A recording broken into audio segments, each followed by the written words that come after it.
Extraordinary Athletes Doing Extraordinary Things, featuring Soj, founder of Varlo Apparel.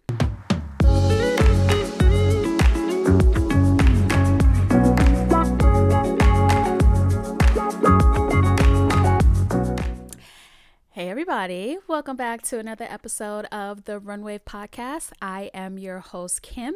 If this is your first time tuning in, welcome to the show.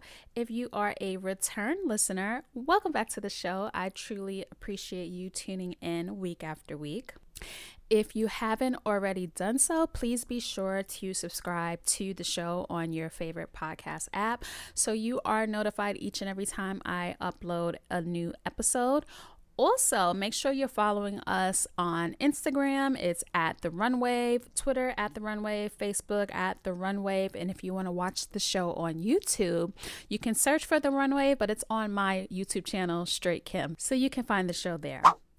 It is February, and as we all know, it's Black History Month, although we celebrate us each and every month.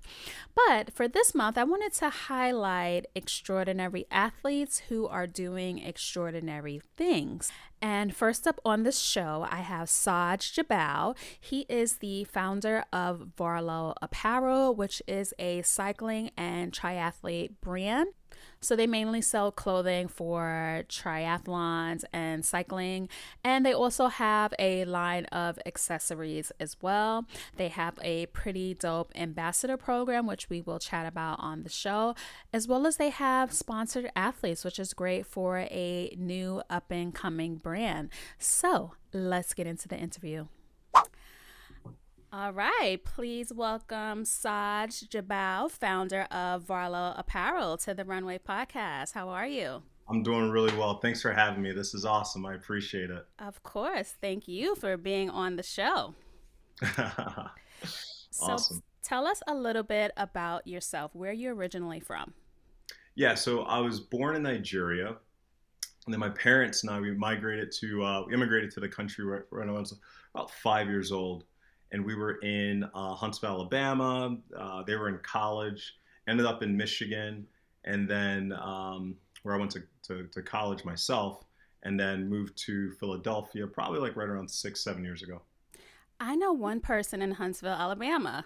No One way. person. She's like my online friend. We read books together. But that's Oh man. crazy. But I've never heard of a Nigerian being in Huntsville, Alabama. How did that come about? It's really funny. Like I asked my parents the same thing because I was like, I go, why Huntsville? Hmm.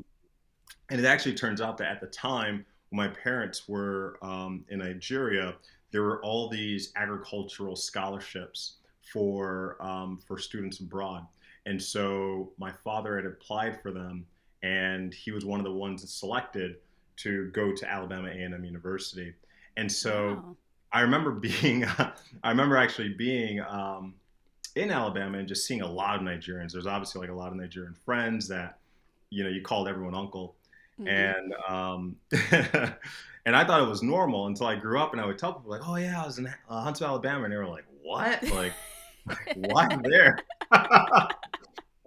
Yeah, because that's like it's a pretty small, not a huge town, not tiny, tiny, but pretty small town, right? It's a fairly small town. I mean, I think nowadays if you tell anyone, oh, Huntsville, Alabama, they say, oh, that's where the Space and Rocket Center is. That's where NASA is, right?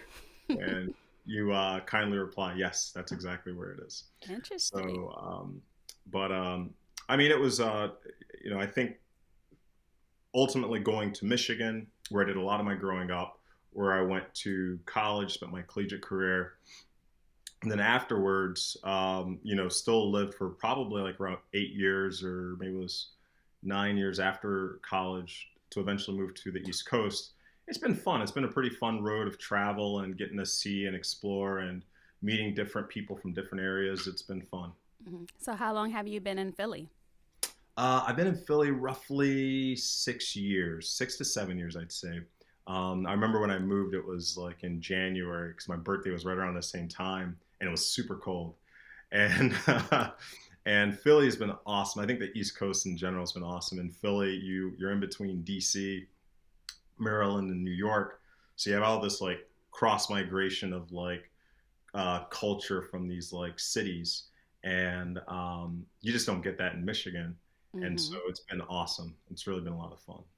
One of my good friends that I met through running, she's actually from Michigan, and she always tells me these little stories about, the city and things that, because I grew up in New York, so we really don't know Okay. anything about the Midwest. So it's interesting to see how different people grow up in different areas, and we all come together somehow. Yeah, it is funny, right? Because and it's funny you say like the Midwest, because I think nowadays, like when I do meet people, I'm talking to them about like Michigan or anything in the Midwest, they're very like aloof, like, oh yeah, it's somewhere Hmm. in the middle of America. Like anything like west of Pennsylvania to like Las Vegas, like all that stuff, like no one really knows where it is. It's like, like where's Missouri? Ah, it's somewhere in the middle. It's somewhere in the middle. But but yeah, it's funny. So, what is your background in sports? Because I know you're a triathlete, but a lot of us Yeah. segue into triathlon from another sport. So, what did you do prior to becoming a triathlete? Yeah. So prior to triathlon in college, I ran track and field, and I loved it. I wasn't always good at track and field, which is just so ironic. I actually remember running when I was in junior high and was terrible, like the slowest kid on the team. And like the guy that was like the coach would be like, let's put you in the 4x4, right? And somewhere right around high school, I don't know what happened. Like body just kicked in, and the legs started to work. And was fortunate enough to go to Central Michigan on a scholarship, which was great. Learned a lot. Um, you know, just discipline, regimen. You learn all these skills in like a collegiate sport, and post college for me, you just can't go. You can't go to the track and be like, "Hey, you want to race you in a 400?" Hmm. It doesn't work like that. so, so I started just picking up like running 5Ks and 10Ks, just community runs, and eventually, I think someone when I moved to, well, I remember seeing a race in Chicago once. Like it was an ITU event. I was there to visit a buddy of mine, and there was this huge event going on. I had no clue what it was, but I remember seeing people with like these bikes that looked like spaceships, and I was like, what is Hmm. that kind of bike? I want that. And these people with like negative like body fat on them, right? I'm just like, who are these people? What's going on? and and I don't know. Just I remember watching the race, like these, all these athletes. They're common names now, like the Brownlee, Mola, all these guys. They, jump in Lake Michigan, they swim, and I'm like, oh my goodness, this is insane. And eventually said, oh, I got to try this. Wrote it off. Eventually found myself in Philly, and obviously you end up meeting like-minded people that are in sports. And here, a lot of my friends that I had met were in triathlon, so eventually got into it. And I had some struggles early on, but stuck it through, and here I am. Hmm. Years later, here I am, right? So, what type of events have you participated in triathlon? Oh, I think my first race was a super sprint. I've done super sprints, Olympics, halves. I've yet to do a full. I will do a full, but just have yet to.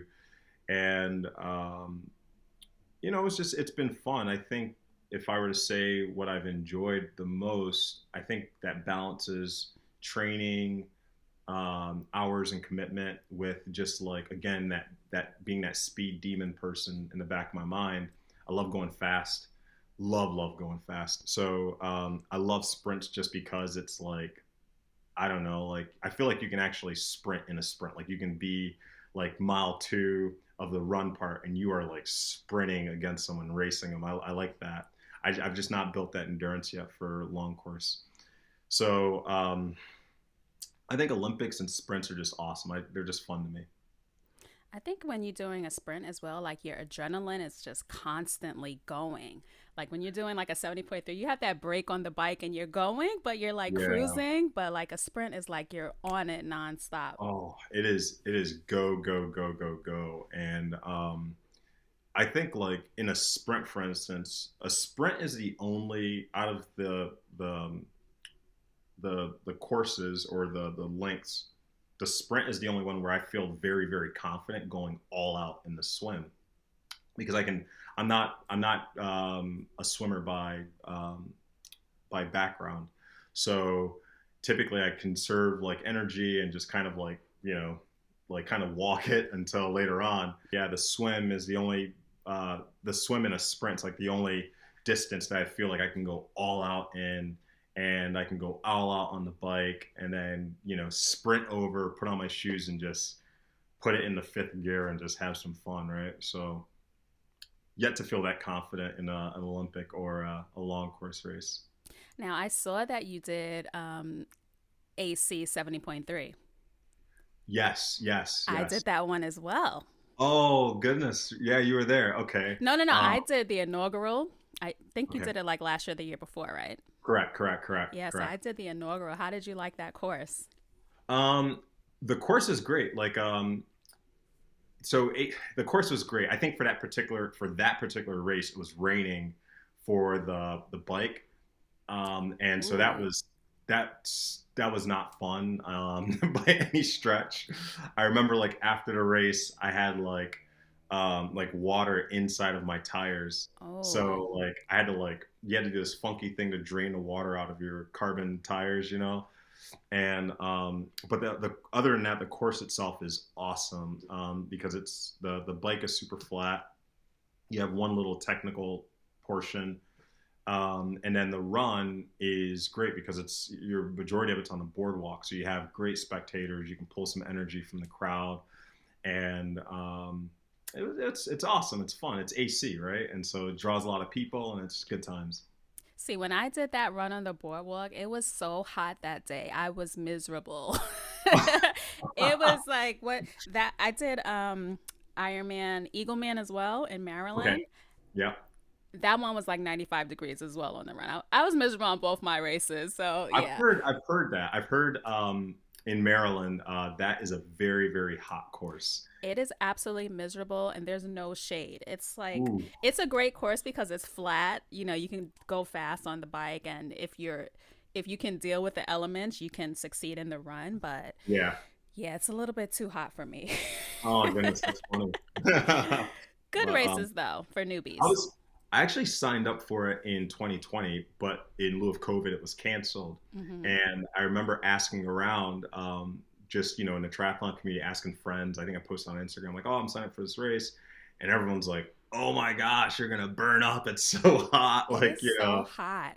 I remember my sunburn, like it was so bad. It was hurting. That's how bad it was. oh Like for no, 2 weeks after, I was that race was miserable. But if you're looking to do a full, they have the full as well on the same course. oh wow, oh, wow, Yeah, so yeah, that's like a great first full to do. yeah. It's funny. I was talking to someone and they were asking me like, "Oh, do you have any long courses planned?" And I go, man, I think like in just everything going on, especially with like the brand and just running around, and I probably have some time before I can muster up the time balance to train for a proper long course race. But it's definitely on my mind for the future to jump back in a 70.3 or tackle a long course for Mm. sure. So let's get into Varlo. Oh yeah, lots of fun, lots of fun. Yeah. So when did the idea come about to start a cycling triathlon apparel line? Um, the idea probably came about like maybe over 2 years ago, and I remember being gosh, I think I was out west at an event, and I think it was like in I want to say Boulder, Denver. It was in Oregon. It was in Oregon. I was in an event in Oregon, and I think it was I remember being at the event. I remember like just looking around, and I was like, man, like, huh, like I wonder how many people are here. I wonder how many people come to this event consistently, right? And that was it. But then I remember also being at like I think it was New Jersey State Triathlon or somewhere else, or maybe it was New York. It was New York Triathlon, and I remember it really started to hit me where I was going, okay, how many people come to this? what is the global market like? What is the retention rate? What is the trend for participants in this sport particularly? And then I, again, started asking like product related questions. And I said, okay, like this could be something. I remember calling Jake, my partner. I remember exactly. I was in this office and I was talking to him about it, and I was just rambling on. He said, "Hey, let's do it." He goes, "Let's do it," and it kind of like snowballed to where we're at right now. Did you find it difficult, like, to get into the door of starting a brand like this? Because there's not that many clothing brands, for triathletes out there. So, how was it for you guys starting up? I think it was. I think if I look back at it, like if we look back at it and we really go, okay, hey, how did we get to where we're at right now? We can go, man, that was hard. Like that was. It's still hard. It's still hard. It's still crazy hours. It's still zombie moments where you're like, I don't know if I'm awake or if I'm asleep. What's going on? Because you're like sleep is like doesn't happen as much. But it was. I think the hardest part. It's actually it's not even fair to say the hardest part. There's a lot of hard parts, but I think it was everything from like sourcing a manufacturer, building a relationship with the manufacturer, understanding the the needs, understanding technical components of fabric build, garment build, um, dyes to be used, different styles of stitching, and that's just on like the product side, like the product technical side.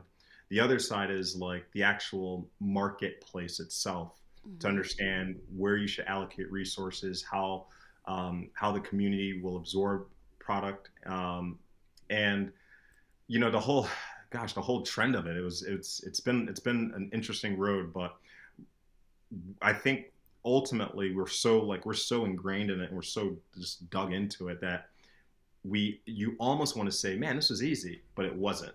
But it wasn't. Hmm. It Hmm. feels just natural though. I'll say that. It feels very, very natural. So, what's the mission behind the brand? Yeah.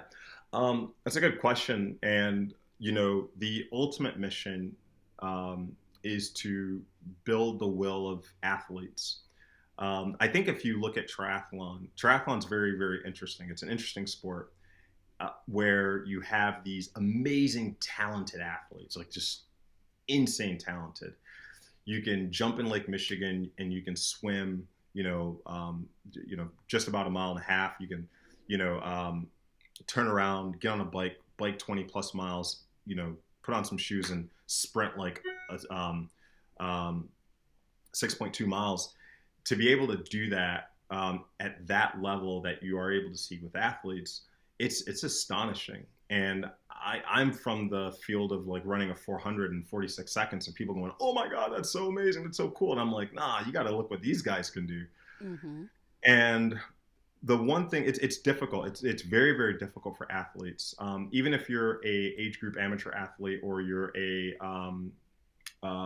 pro athlete seeking sponsorship. It's just a tough road.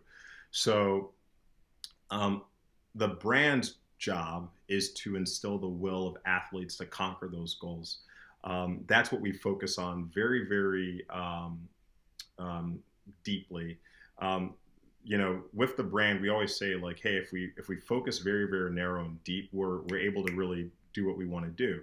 And as long as we focus on making the athletes, empowering them, encouraging them, putting them on a platform where they can share their story, they can share their path, and continue to build upon that. I think that we're going to have a very, very long road ahead of us and a very bright future. I hope so. Yeah, yeah.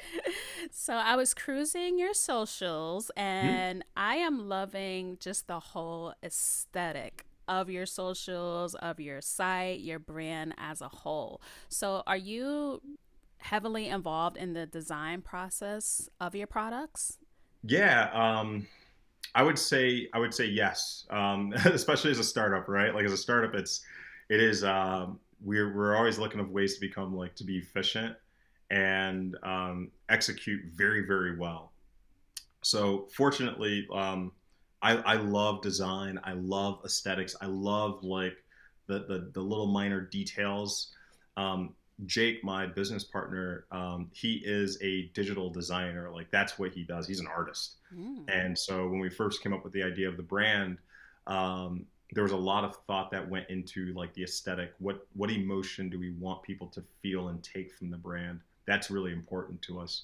Um, and to make sure that we stay consistent with that. So we've built mood boards after mood boards after mood boards, and even coming up with the name Varlo, it was not like a simple. It wasn't like oh yeah, Varlo means this. Like let's coin it as that. It was definitely a process behind it, and it's just been fun. It's been a lot of fun. It really has been. Wait, so since you brought that up, what does Varlo mean or I mean, stand so for? yeah, absolutely. Good question. Mm-hmm. So, Varlo can be, it's derived from valor, which means, having courage, in the face of adversity, always staying forward for what's to come for tomorrow. So one of our, if you were to go to our website, you'd probably see the word tomorrow mentioned like, I don't know, like probably overused, right? Like tomorrow, tomorrow, tomorrow, conquering the goals of tomorrow, Mm-hmm. the future awaits, what's to come tomorrow.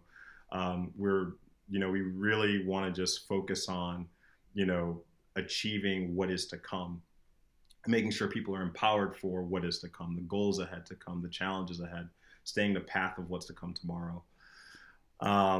But when we also came up with the word Varlo, we there were some things that we wanted to make sure that we would stick with the word itself. We wanted to make sure that it was short. We wanted to keep it as 4 to 5 words or letters, excuse me, Mm-hmm. and a word that could be synonymous with the brand and synonymous with the aesthetic of the brand.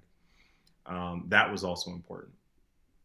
So I spoke of the aesthetic, but I just love the way the clothes looks because so many brands, they're just everything's black with Yeah, a yeah. trim of dark color on it. And I like to look good while I'm working out. I like to look good Oh yeah. while I'm competing. And Yeah. your clothes make people look good. You have that pop of color in there. You have the different, angles and, just in the camo. I love camo. Any color camo, like I'm down for camo. And I saw that Yeah, great color camo. camo. I was like, if I'm gonna do another race, I need to be in that camo. Yeah, I need some camo, right? No, thank you for that. Thank you. And it's really funny. I will say that when we first launched, we said, okay, we had an idea. We actually wanted to launch in 2020. In lieu of COVID, we didn't. We said we're going to launch in September for the spring of 2021. And we figured like, okay, by the spring or September till, or excuse me, by September till the spring, we can execute a couple of things. We can release product, right? Our initial product. We can gain a pretty sized community. So we started an ambassador program. We could bring on some pro athletes, which we did. We can also try to expand our reach and get in a few publications. So we've been in World Textile America. We've been in Triathlete Magazine, Philadelphia Magazine, Endurance Biz out of the UK, and all things to get ready for the spring. So, and we're almost here, right? Which is the end of March. Our Mm-hmm. new collection will launch. And what I'm getting at is everything that we've done thus far, even the first iteration of our products and design, it was more so to get ready for the spring. Because what we believe is this is when we will really get to kind of like present and say, okay, hey, this is really what's going on. This is take a look at these designs and take a look at this product and take a look at these fabrics that we're using. And you'll be able to see a little bit more color of the brand itself. Mm-hmm. Now, speaking of your ambassador program, it's working because one of your ambassadors actually hit me up, Eric Logan, and he said, you should check out this brand, Varlo Apparel, and I'm like, I've never heard of this company. And this was like a few months ago, but Yeah. things got busy and I Yeah. couldn't get in contact with you. But yes, how did that ambassador program come about? And what are the numbers on the program? Are you currently accepting more ambassadors? Yeah, no, thanks for that. And We are. It's really interesting. We initially thought, okay, we're going to have an ambassador program, and we want to be able to bring in just good people, just good, wholesome people. That's the criteria to be an ambassador with Varlo. Is like you just got to be a good person, and the importance of that is huge, especially for a company that's starting off. Mm-hmm. We look at it as a brand and we say, well, these are the representatives of the brand when they're out there racing, when they're out there networking with friends, and they're just living their lives. They are the brand. We are they, right? And that's it. Like, I think we actually talk to every person that applies for ambassadorship, and we just want to make sure, like, hey, you're just a good person, you're just a good, wholesome person. That's it. Mm-hmm. Um, but it's been fun. We've been able to pull. I think right now we're at like 60 plus domestic international ambassadors, Wow. and just an awesome community of great people. People that are very, very just passionate, kind-hearted, awesome people. I think that we have the best ambassadorship group of people out there. When you talk about just good, wholesome people that encourage one another, that are kind of have each other's back. Like if people are having tough days on our private Facebook group, you'll see the comments go back and forth. And I'm so proud, like, of the people that we've been able to pull, and just the community we've been able to build. Mhm. So, what made you guys push to launch in 2020? Because a lot of online businesses are thriving right now, but in our sport, we're not really doing much racing at the Yeah, moment. So, yeah. have you found it?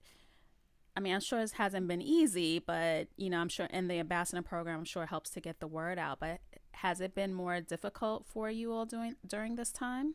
No, I think, when we launched in September, our expectations were relatively, like, just modest. Our expectations were basically just to achieve those four things, which was build an ambassador program, get a community out there, get into publications, get some pros on here, and then also start to reach out to clubs and teams for potential partnership and sponsorship for club team apparel needs, right? Mm-hmm. Those were that was it. Basically, we just said, okay, September we're going to do this stuff, we're going to try to knock out these things. That's it. As far as sales go, um, I can say that we didn't really put, we of course we want sales, right? We want people to wear our products, but we didn't say, hey, we have to meet these sales objectives, we have these goals that we have to meet, and we have these metrics that we have to hit. Like, no, Mm-hmm. we're not focused on that.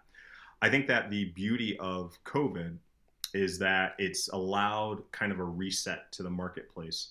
I think the industry of triathlon, cycling, and swimming is competitive because there's a lot of players there. And we found ourselves in a very unique position where we were not here in 2019. We didn't exist in 2019. So in 2019, if you look at like the what was occurring with the market and sales, it was a pretty robust year, especially around like Q3 and Q4. So if you were a brand in 2019, come November, and you had awesome sales, you probably made scalable expectations for a pretty robust 2020. We Mm-hmm. were not here, so we didn't have that expectation. So what I'm saying is we weren't affected as we weren't affected with the low point in 2020 like maybe some of our counterparts were, or maybe just the industry as a whole was. And it's, I think the beauty of triathlon is that there's three disciplines. There's swimming, there's running, and there's also cycling. There are three avenues to add value to the community, and then Mm-hmm. there's the fourth one, which is triathlon as a whole. So we've been able to stay pretty creative and stay really creative and deliver some value and needs to the community. That's just been it's been awesome to see it. It's been very rewarding, I'd say.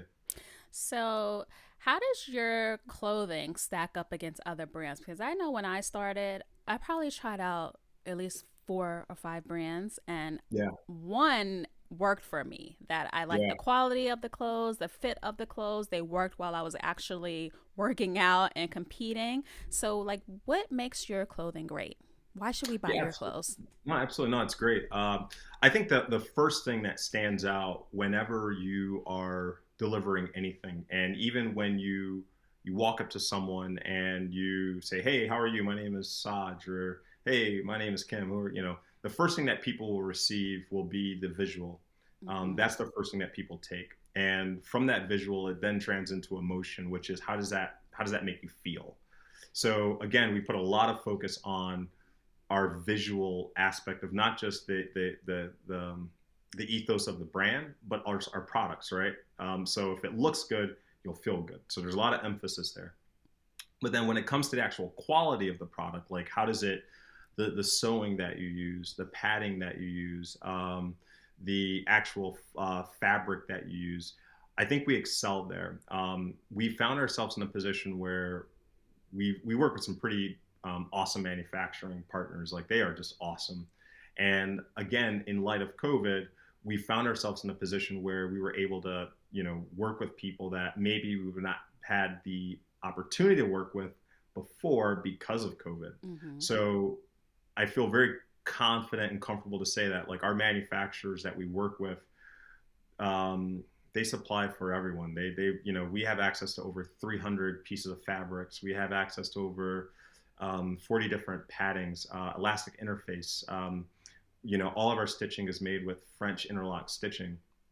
So that way, if you are transitioning from the swim to the bike to the run, you're not feeling that wear or that abrasion from areas where maybe the moisture management is more difficult, where you're probably more prone to have chafing, right? Mm-hmm. And so we also have a lot of hydrophilic fabrics that we use. So if you are swimming, you're able to repel moisture getting into the product. But then once you're out of the water, um, the the moisture kind of evaporates quickly, right?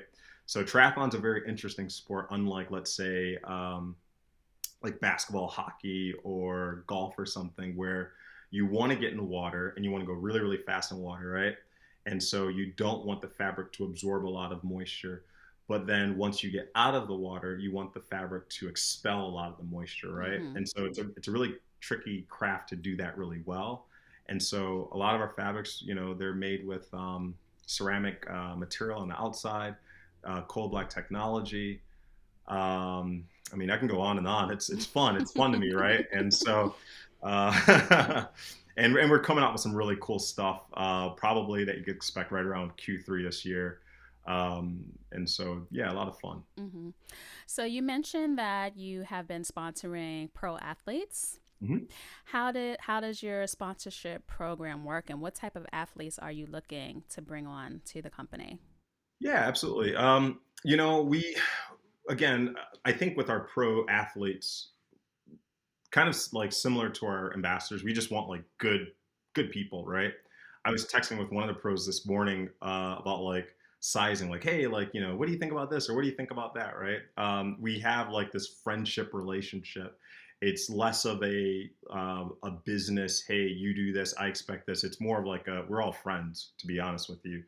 And it didn't start that way, but that's the relationship, is that friendly open door. I call you, you call me, what's going on, hey, my wife Diane says hi, that type of relationship. We are looking for future sponsorship. That's the type of relationship we want. I think it does a lot because our concern, I mean, I think like when you look at a lot of sponsorship opportunities, it's very transactional, where you could say, well, I need reach, content, consistency for my brand. You can give me that. That is the transaction. Mm-hmm. For that, I will do this for you. My concern, because I've been there, I've been a track and field athlete. I've competed at the highest of levels. I understand that the ultimate um, the ultimate thing that an athlete is thinking about is, how well do I feel? Can I compete? What does my season look like? How can I avoid injuries? How can I stay healthy? Am I doing all the right things to have adequate recovery for whatever my schedule is going to be for the year? Those are the things that I'm thinking about for my athletes, to say, hey, Can they perform well? Are they going to be able? Are they going to be okay? Right. Mm-hmm. I think it's that personal concern that is massive. Um, and I think your question about like, what do we look for in athletes for potential sponsorship? We look for athletes that are just, kind of aligned with our mission. We're a young, fresh company. We have a different way of thinking, a different way of like I think our goals are maybe a little bit different. And so we are looking for athletes that are aligned to what we're trying to do, because that way the relationship is just solid. It's pretty seamless.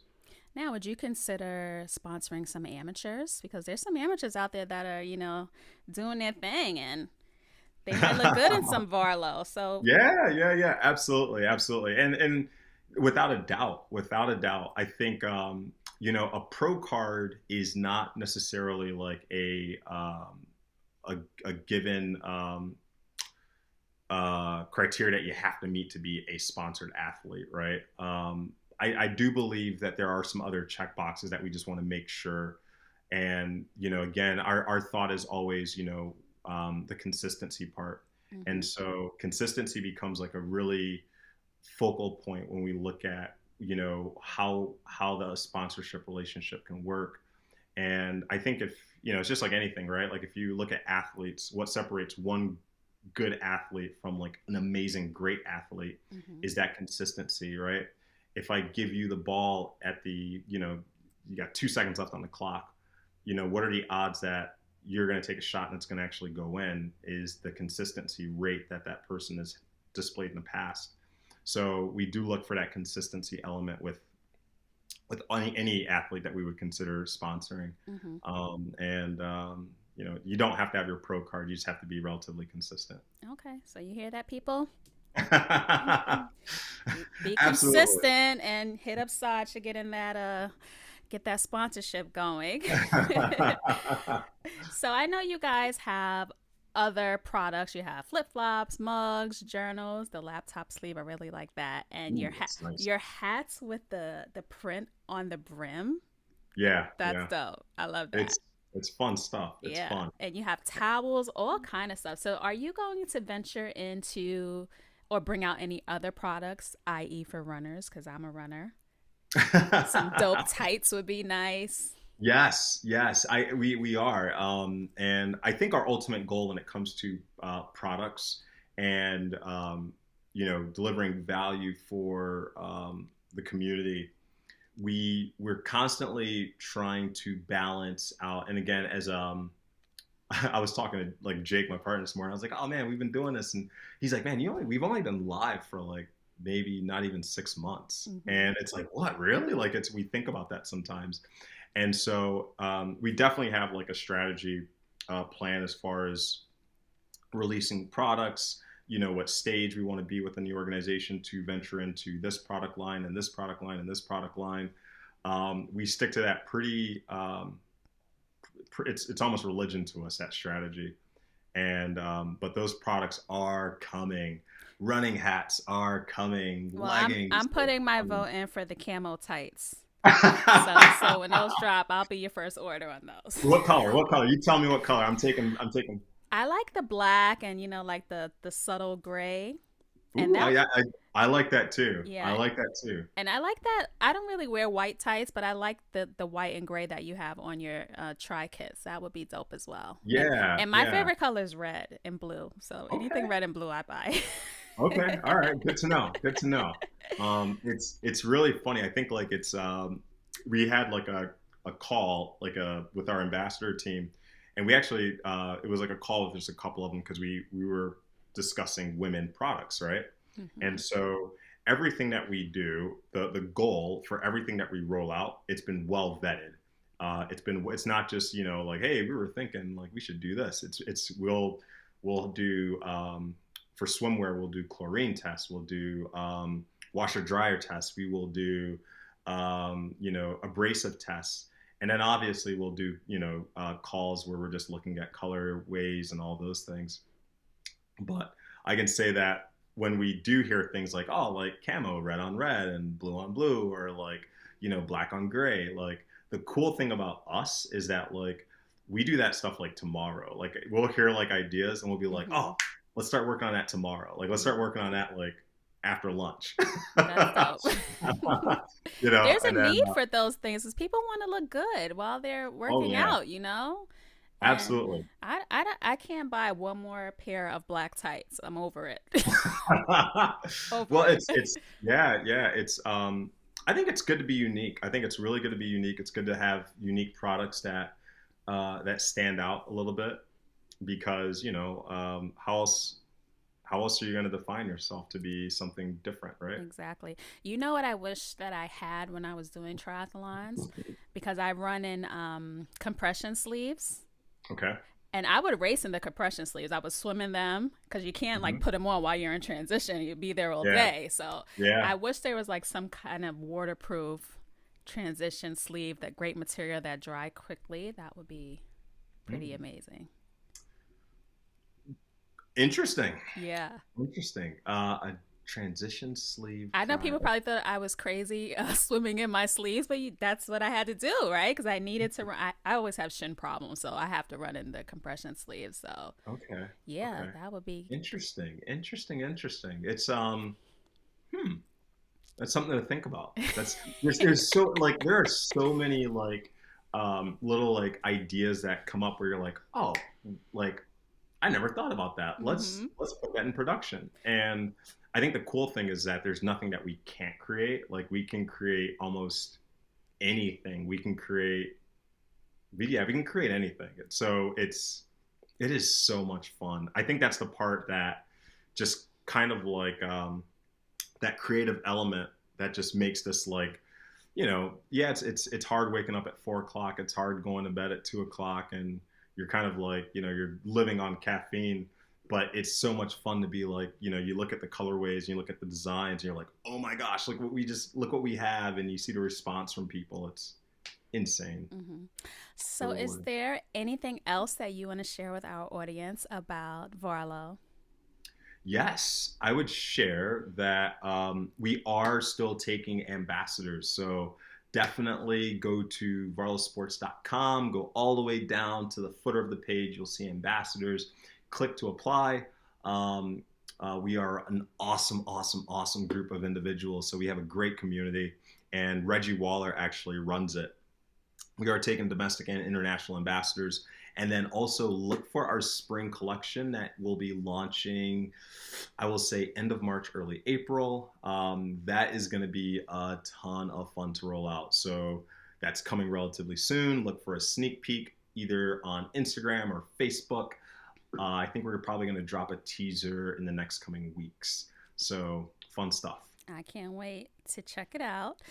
Yes. So I'm going to leave all of Varlo's information down below. You can scroll up right now to check out their website, their socials. Make sure you follow them on Instagram. Their Instagram is dope, people. You want to follow them. And I just want Thank to you. thank Saj for being on the show. I love when I see entrepreneurs doing, something. This is something big, and you're a black man. I love when I see black men that are just doing the damn thing. He's black, people. If you're listening and you got this far, he's a black man.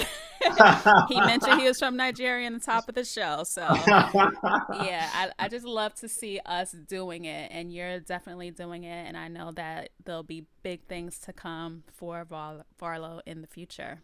Thank you. I really appreciate it. I got to share like a fun story that you mentioned that's so funny to me.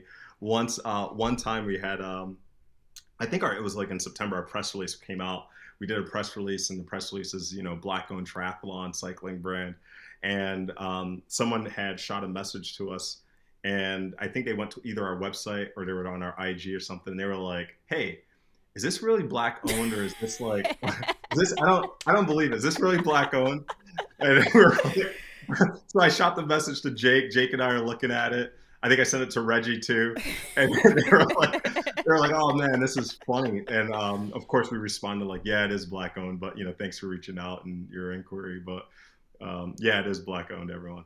But you know what? It's because in triathlon, we're the minority. We're the minority in running as well. But in Yeah. triathlon, you can go to a race and you can count, every Black person I see, I say hey to, and you remember them because there's like two or three of us there, Yeah. So, Yeah. it's a good question to ask because you wouldn't think there would be a multi sport company that is Black owned. So, Correct. it's something new and fresh, and it's something for us to support. And yeah, definitely support you as much as I can to get the word Thank out you. because I'm Thank excited to you. see what you guys are going to do in the future. Awesome. Well, I appreciate the opportunity. It's a pleasure chatting with you. Of course. Thanks again. Take care. I hope you enjoyed the interview with Soj from Varlo Apparel. They are a Black owned cycling and triathlete clothing apparel brand.